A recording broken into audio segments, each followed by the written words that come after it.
তো আজকে নববর্ষের দিনের মাংস রান্না করছে কিন্তু আমার বাবা, চুলার মধ্যে, মাটির চুলার মধ্যে মাংস রান্না করছে। বাবা কিন্তু এমনিতে মাংস খুব ভালো রান্না করতে পারে। তো যাই হোক, আজকে যেহেতু মাংস রান্না করছে আমি একটু খাইয়েছিলাম, দেখি হ্যাঁ কেমন হয়েছে। ভালো হয়েছে। যাই হোক, সকাল থেকে বাবু এত পরিমাণ কাজ করতেছে, কাজ বলতে কি হইতাম, বাচ্চার একবার যাওন, একবার আওন, একবার এই জানো, একবার ওই জানো, মানে সকাল থেকে বাবুর কোনো রেস্ট নাই। আর বাবু দেখছে আমি আর মামিনরা সেরা মানে এই কাজ ওই কাজ তো করতেছি, যে তার লেগে বাবু কইছে যে ঠিক আছে আমি মাংস রান্না করে লাই। আর একটা কথা কি জানো, বাড়ির হত্যাকর্তা বিধাতা বাবা।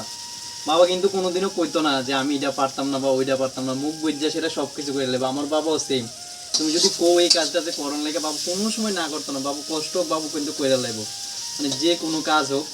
সেম আজকে মাংসটা রান্না করছে হচ্ছে আমার বাবু, আর বাদ বাকি আমার মা ওখানে কন্টিনিউ করবো।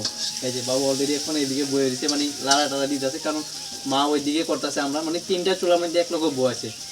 আমাকে এতগুলা রান্না তো একসাথে করানো সম্ভব না, তার লেগে এদিকে একটা আর ওই করে ঘেঁষে টেসে মিলে ছেড়ে করতেছে। কিন্তু যাই হোক, মাটির চুলার মধ্যে সবচেয়ে দিকে নাকি মাংস রান্নাটা স্বাদ হয় বেশি।